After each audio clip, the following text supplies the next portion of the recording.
আজি আমাৰ অসম গণ পৰিষদ দলৰ ধুবুৰী বিধানসভা সমিতিয়ে সিদ্ধান্ত মৰ্মে ৩ তাৰিখৰ দিনা আমাৰ দলীয় প্ৰাৰ্থিত্বৰ বাবে আবেদন বিচাৰিছিলোঁ। সেই হিচাপত মোৰ নাম ছানোৱাৰ হুছেইন।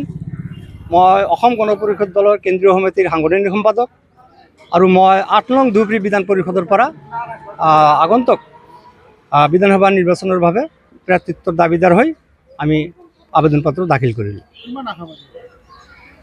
মই 100% আশাবাদী।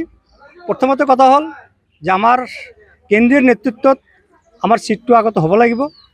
আমাক এজিপিত দিয়ে না আমাৰ মৃত্যুযোজক দিয়ে সেইটো ইয়াৰ কথা।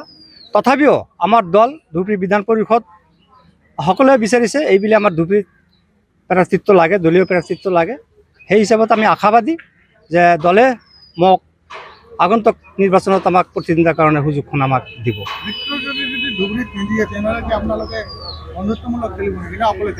নহয়, এইটো কথা নাই, কাৰণ বন্ধুত্বমূলক কথাটো সেইটো বেলেগ শব্দ।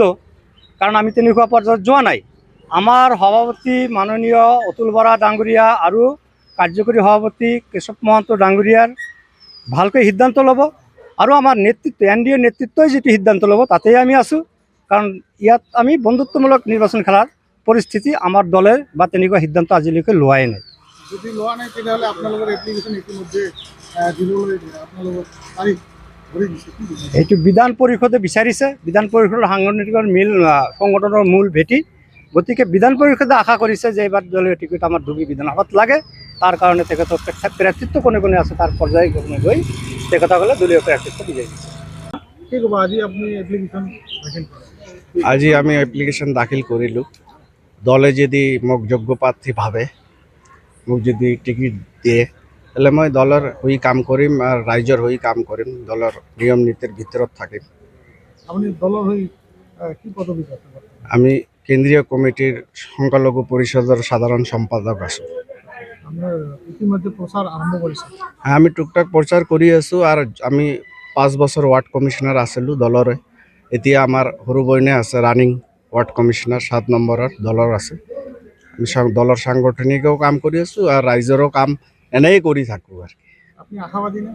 আশাবাদী কি দল যদি আমাক দেয় তা আমি কাম কৰিম। আগামীতে ইলেকশ্যনত আমি যুঁজিম। জিকাৰ কেনেকুৱা সম্ভাৱনা পাইছে আপুনি? এইটো কেনেকুৱা সঁহাৰি পাইছে? জিতাৰ সম্ভাৱনা আছে, কিন্তু ৰাইজ চাই আছে এতিয়া লোকাল MLA। লোকাল MLA যেহেতু UDFৰ MLA 10 বছৰ আছিল, বাহিৰৰ প্ৰাৰ্থী আৰ কেতিয়াও আমাৰ সমষ্টিত দেখা পোৱা নাই তাক। খুব কম কাম কৰিছে। এইবুলি আমি AGP BJPৰে চৰকাৰ হ'ব এইটোতো চবে গম পায়।